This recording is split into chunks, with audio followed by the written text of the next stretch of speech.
महात्मा गांधी कहते थे किरिश का सुनने का गाना। हेलो, किरिश का सुनने का गाना। किरिश का सुनेगा।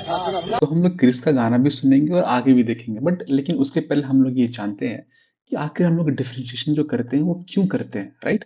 हम लोग डिफरेंशिएशन क्यों करते हैं? तो जैसे कि मैं एक बेसिक एग्जांपल देता हूँ कि सपोज अगर हम लोग का 30 डेज में हमारा नेल्स, फॉर एग्जांपल नेल्स है जो 2 सेंटीमीटर बढ़ा, ठीक है? तो 15 डेज में भी तो उसकी लेंथ कुछ ना कुछ बढ़ी ही होगी, राइट? वैसे ही 10 डेज में भी उसकी लेंथ कुछ ना कुछ बढ़ी ही होगी।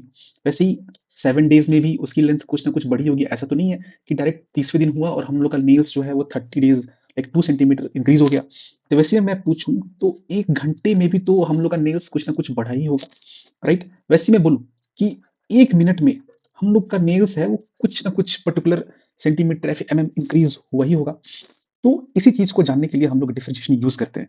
लाइक ये 1 सेकंड के 1000वें हिस्से में हमारा नेल्स कितना इंक्रीज हुआ, राइट? जैसे मैं बोलूं कि जैसे D of nail with respect to time means time के बढ़ते टाइम हम लोग का जब टाइम बढ़ रहा है तो नेल्स कितना बढ़ा, राइट? तो यही जानने के लिए हम लोग डिफरेंशिएशन यूज करते हैं। जैसे मैं बोलूं कि अगर हम अपने बालों की बात करें like D of hair with respect to time, time के हिसाब से हमारे बाल कितने बढ़े। वैसे ही अगर मैं बात करूं कि D of bike, B for bike, तो आप बोलोगे कि नहीं बाइक तो इंक्रीज करता ही नहीं है, क्योंकि बाइक की लेंथ तो फिक्स होती है ना। तो उसके टाइम के हिसाब से अगर लेंथ इंक्रीज नहीं करती तो हम लोग वो बन जाता है कांस्टेंट जिसकी वैल्यू होती है 0। जैसे कि एक बहुत ही फेमस गाना है,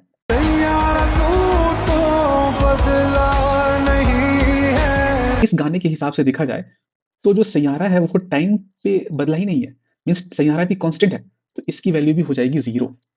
तो ये बहुत ही छोटा सा कंसेप्ट था हमारा डिफरेंशिएशन का कि हम लोग उसे क्यों करते हैं। तो आई होप ये सबको समझ में आया होगा, तो आप इसे कंटिन्यू करें। Thank you. दिल ना दिया। देश नर की खाई में झोंका जा रहा है और ये साला पूछता है किरिश का सुनने का गाना।